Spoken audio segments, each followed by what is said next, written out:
Hello friends, good evening. তোমরা সকলে কেমন আছো কমেন্টে জানিও। আমিও খুব ভালো আছি। আজ হচ্ছে জগদ্ধাত্রী পুজো। তো জগদ্ধাত্রী পুজোতে আমি আজকে যাচ্ছি কোথায় ঠাকুর দেখতে, তোমরা দেখতে থাকো, আশা করছি ভালো লাগবে। তো সুমনা ব্লগের পক্ষ থেকে তোমাদের সকলকে স্বাগত। তো আমরা তিনজন রেডি হয়ে নিয়েছি, আমি অনিশ আর তোমাদের দাদা ভাই। তারপর রেডি হয়ে এই যে স্কুটি নিয়ে বেরিয়ে পড়েছি। তো স্কুটি নিয়ে যেহেতু বেরিয়ে পড়েছি, নিশ্চয়ই বেশি দূর যাব না। তো তোমরা তবুও দেখতে থাকো কিন্তু, যে কোথায় যাচ্ছি আমি স্কুটি নিয়ে ঠাকুর দেখতে, তাহলে কিন্তু ভালো লাগবে তোমাদের। তো দেখো রাস্তায় বেরিয়ে এই যে আমাদের চাবিগেটের কাছে এই যে অন্ধকার অন্ধকার লাইট আছে কিছুটা। তো তারপর আর তোমরা কোথায় কোথায় ঠাকুর দেখলে, জগদ্ধাত্রী ঠাকুর, তো তোমরা কিন্তু কমেন্ট করতে ভুলো না।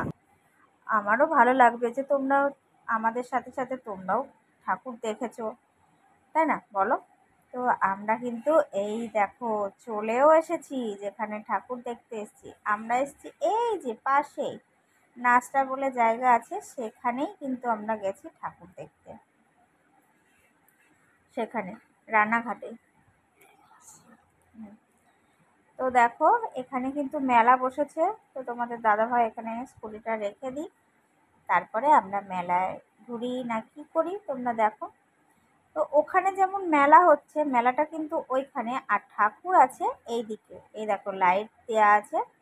তো এখান দিয়ে যেতে হবে, গিয়ে তারপর ঠাকুর দেখতে হবে, ঠাকুর দেখে আবার মেলাতে আসবো আমরা। তো চলো তোমরাও আমাদের সাথে ঠাকুর দেখে আসি, তারপর মেলাতে আবার এসে ঘুরবো। ঠাকুরটা কেমন হয়েছে সেটা আগে দর্শন করি, তাই না বলো? ঠাকুর না দেখলে কি ভালো লাগে বলো? আগে ঠাকুর দেখবো, তারপরেই তো চোখ ভরে ঠাকুরটা দেখে নেবো, মন ভরে।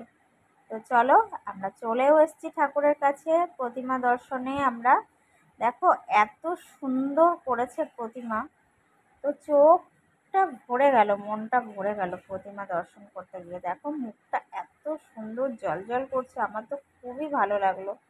গিয়ে মাকে একটু দর্শন করে প্রণাম করে নিলাম, আর তো অনিশও প্রণাম করেছে। তারপর এই দেখো ওখানে প্রসাদ দিচ্ছিল, তো প্রসাদ নিতে অনিশ গেছে, তার সাথে সাথে আমিও গেছি। যে একটু প্রসাদ, যেহেতু বলো প্রসাদ কিন্তু ছাড়তে নেই, তাই না? যেখানেই প্রসাদ হয় প্রসাদটা কিন্তু নিতেই হয়। তারপরে আবার আমরা চলে আসলাম প্রসাদ নিয়ে। আর দেখো না কি পোকা হয়েছে না, এই পোকাগুলো যেখানেই যাচ্ছি পিছন ছাড়ছে না, কি যে মুশকিল। আর পোকাগুলো কামড়ালে কিন্তু জ্বলে যায়, আমার ভালো লাগে না। আর এখানে কিন্তু মনে হয় কোনো অনুষ্ঠান হবে, সেজন্য স্টেজ বানানো হয়েছে। আর আজ তো পুজোর দিন না, পুজোর দিনে তো সেইভাবে ভিড় হয়, আবার কোথাও কোথাও ভিড় হয় না। তো দেখো আমরা চলে আসলাম আবার মেলাতে, মাঠের মধ্যে। দেখি মেলাটা একটু ঘুরে নিই, কেমন লাগে দেখি। এই যে সামনে একটা পুচকু আর পুচকুর মা ছিল, আমরাও যেদিকে যাচ্ছি সেদিকেই যাচ্ছে, কি করি বলো?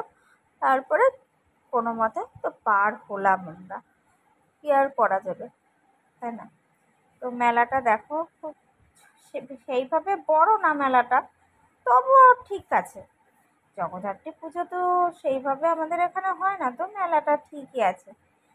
আর মেয়েদের মন জানোই তো, একটু সাজের জিনিস দেখলে, একটু কানের দেখলে, মালা দেখলে ওদের মন ছুকছুক করে। তো সেই রকম আমিও না যাই, যেই ওখানে একটু কানের গুলো দেখেছি চকচক করছিল, একটু বসে পড়লাম। গিয়ে দেখ প্রথমে দাঁড়িয়ে দাঁড়িয়ে দেখছিলাম, তারপর তো বসেই পড়লাম দেখতে। তারপরে কি নিলাম তোমাদের সাথে পরে শেয়ার করছি আমি, ঠিক আছে? কি কি নিলাম না কি নিলাম না দেও, তো সেটা তোমাদেরকে পরে বলছি। তো তারপরে আমরা একটু মেলা ঘুরে নিই, দেখি আর কি করা যায় মেলাতে গিয়ে। অনিশের বায়না পাঁপড় খাবে, তো পাঁপড় দিই। আগে পুজোর সময় দেখেছিলে না, দুর্গা পুজোর সময় ওকে পাঁপড় কিনে দেওয়া হয়েছিল। সেই পাঁপড়টা এক কামড় যেই দিয়েছিল, সাইড দিয়ে একটা বাচ্চা যাচ্ছিল, সেই বাচ্চাটা যেই ধাক্কা দিয়েছে ওর পাঁপড়টা পড়ে গেছিলো, ওর খুব কষ্ট লেগেছিল, সেই জন্য আজকে একটা পাঁপড় কিনে দেওয়া হলো। আর পাঁপড়টা নিল ওর বাবা হাতে, কেননা যদি পড়ে যায় ওর আজকেও মনটা কষ্ট লাগবে, তাই না বলো? একটা বাচ্চার খাবার যদি হাত থেকে পড়ে যায়, সে তো অন্য কিছু খেতে চায়নি, সে খেতে চেয়েছে পাঁপড়। তো কি করা যাবে, সেই জন্য আমি বললাম তুমি হাতে নাও, না হলে ও যদি পড়ে যায় আর খেতে পারবে না, বাচ্চাটা কষ্ট লাগবে আমার। সেই জন্য তোমাদের দাদা ভাই হাতে নিল পাঁপড়। আর আমরা কিন্তু মেলায় গিয়ে আজকে দেখো কিছু খাইনি। তোমাদের দাদা ভাইকে বললাম কিছু খাওয়াও, বললো না আজকে কিছু খেতে হবে না, বাড়িতে আমি ডিমের ঝোল করে এসেছি আর রুটি করে এসেছি আর ভাতও আছে, যে যা খাবে খাবে। তো সেই জন্য বললো না আজকে কিচ্ছু খাওয়া হবে না, প্রতিদিন সব জায়গায় তো খাওয়ানো হয়, আজকে আর খাওয়াবো না। দেখো ঠাকুর দেখাতে নিয়ে আসলো, মেলা দেখাতে নিয়ে আসলো, খেতে কিন্তু আমাকে কিছু দিল না। এটা কি ভালো করলো বলো? একদমই ভালো করলো না। আর আমারও না সেইভাবে ইচ্ছা ছিল না যে খাবো এখানে এসে। আজকে এসছি তো 7:30 পৌনে 8টার সময় বাড়ি থেকে বেরিয়েছি। আবার অনিশকে বাড়িতে কি ঘুম পাড়াতে হবে, দুপুরে গিয়ে দুপুরে ঘুমায়নি সানডে বলে, তো সেই জন্য ড্রয়িং ছিল আর ঘুমায়নি বলে, আর তাড়াতাড়ি ঘুম পাড়িয়ে দিতে হবে, এই জন্য তাড়াহুড়ো করে যাওয়া তাড়াহুড়ো করে আসা। আমি বললাম না না, বলছিল ফুচকা খেতে তবুও, তো আমি বললাম না ফুচকা টুচকা আর কিছু খাবো না আজকে, চলো এইভাবেই আমরা বাড়ি যাই। এই দেখো আর একটা দোকানে দেখলাম, আর এইগুলো দেখো মাটির ঠাকুরগুলো এত সুন্দর, তার সাথে সাথে কিন্তু খাট আছে, বিছানা আছে, কত সুন্দর। তারপর প্রসাদ দেওয়ার জন্য সামনে টেবিলও রাখা আছে। আমার ওগুলো দেখতেও খুব ভালো লাগলো। বাহ কি সুন্দর লাগছিল। অনিশের বায়না, চলো ওইদিকে খেলনা কেন, এইদিকে খেলনা কেন, এটা কেন ওটা কেন বলতেই আছে।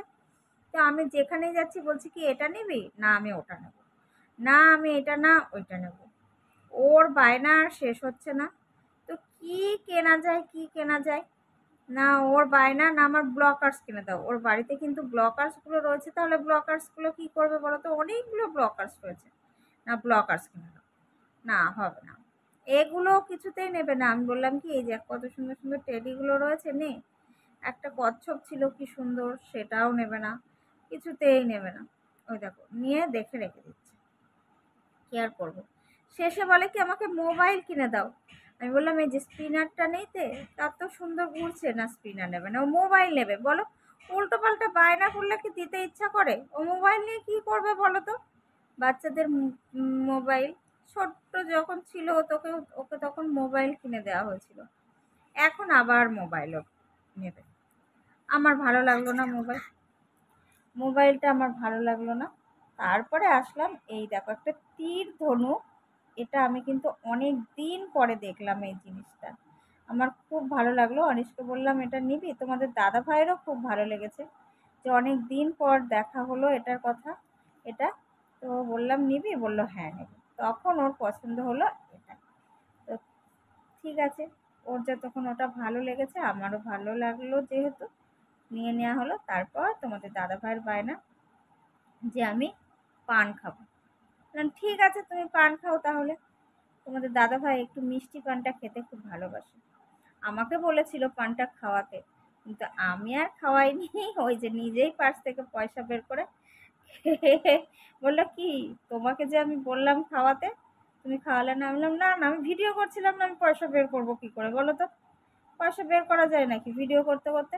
ঠিক আছে তুমি তো খেলে, তোমার পয়সা দিয়েই খাও না, এই বলে ছাড়ালাম। বলে হ্যাঁ শুধু ফাঁকি শুধু ফাঁকি, আমার কাছে যেটাই খেতে চায় আমি কিন্তু ফাঁকি দিয়ে এদিক ওদিক পালিয়ে যাই, জানো নিজের পয়সাতেই খায়। আচ্ছা আমি বলো তো পয়সা কোথায় পাবো? ওর পয়সাটাই তো আমার পয়সা না বলো, আমি তো আর পয়সা ইনকাম করি না, তাই না? তারপর আমরা চলে আসলাম এই যে দেখি সামনে দেখি আর একটা প্যান্ডেল রয়েছে। আমি বললাম চলো ওই প্যান্ডেলটা দেখে আমরা বাড়ি চলে যাবো, কেননা দেরি হয়ে যাচ্ছে, বাসতে চললো এখন 8:30। তো 9টার মধ্যে যদি বাড়িতে না যায়, অনেককে যদি ঘুম না পাড়ায়, সকালে আবার স্কুল ছিল, তো সোমবার না সেদিন, রবিবার ছিল, পরের দিন তো সোমবার স্কুল আছে। তো ওখানে স্কুলটা রেখে আমরা যাচ্ছি প্রতিমা দর্শনে। তো এখানেও প্রতিমাটা দেখো কত সুন্দর হচ্ছে। আর এখানে এসে কি দেখতে পেলাম জানো, এখানে হচ্ছিল পুজো আর সন্ধ্যা আরতি হচ্ছিল। এত সুন্দর লাগলো না। আমি বললাম কি ওইখানে পুজো হয়ে গেছিলো, তো পুজোটা তো দেখতে পারিনি। আর এখানে এসে আমি পুজোটা দেখলাম, আরতি হচ্ছিল দেখে আমার কিন্তু খুব ভালো লাগলো। কিছুক্ষণ দাঁড়িয়েছিলাম এখানে, অনেকক্ষণ ধরেই দাঁড়িয়েছিলাম যে যাব যাব করছিলাম, কিন্তু যখন দেখলাম আবার পুজোটা হচ্ছে তখন কিছুক্ষণ দাঁড়িয়েই গেলাম। দাঁড়িয়ে বললাম যে চলো এবার যেতে হবে আমাদের, এবার যদি আমরা না যাই মানুষের খুব অসুবিধা হয়ে যাবে। এই দেখো ঢাক কিন্তু বাজতেই চলেছে, তাই না, বেজেই চলেছে। বললাম না সন্ধ্যা আরতি হচ্ছিল, এই দেখো সন্ধ্যা আরতিটা দেখে কিন্তু আমরা যাব বাড়ির দিকে। তো ঠিক আছে, তোমরাও দেখো কিন্তু সন্ধ্যা আরতিটা, আর কিন্তু কমেন্ট করতে ভুলো না। আর তোমরা কিন্তু ফুল ওয়াচ করো আমার ভিডিওটাকে। আর যে বন্ধুরা এখনো পর্যন্ত চ্যানেলটিকে সাবস্ক্রাইব করোনি, প্লিজ তোমরা চ্যানেলটিকে সাবস্ক্রাইব করে পাশে থেকো। আমার ভিডিওগুলো কিন্তু ফুল ওয়াচ করো, অবশ্যই দেখো। আর যারা আমার চ্যানেলটিকে সাবস্ক্রাইব করে পাশে আছো, আমাকে সাপোর্ট করছো যে বন্ধুরা, তাদেরকে অসংখ্য অসংখ্য ধন্যবাদ। চলো তাহলে আমরা এবার বাড়ির দিকে রওনা দিই। এখানে তো সব দুটো ঠাকুর দেখে নিলাম, তো ঠিক আছে। তারপর বললাম না বাড়িতে গিয়ে এই যে বললাম তীরধনুক, এই দেখো তীরধনুক। আর ওখানে গিয়ে আমি কি কিনলাম, এই যে দেখো দুটো কানের কিনেছি, দুটো না তিনটে কানের কিনেছি, আর দুটো মালা কিনেছি। কেমন লাগলো অবশ্যই কমেন্টে জানিও। দেখো এই যে বেশ ভালোই লাগছিলো, ছোট ছোট কানের তো, বেশ মেলার জিনিস আবার কত ভালো হবে তাই না বলো। এগুলো তো সাধারণত সবসময় পরায় যেতে পারে। তো ঠিক আছে, আজকের ভিডিওটা তাহলে এই পর্যন্তই থাকলো। তোমরা লাইক কমেন্ট শেয়ার করো, অবশ্যই চ্যানেলটিকে সাবস্ক্রাইব করে পাশে থেকো, আমার ভিডিওগুলো দেখো। তো tata, bye bye, good night. আবার দেখা হবে আবার সামনের ব্লগ।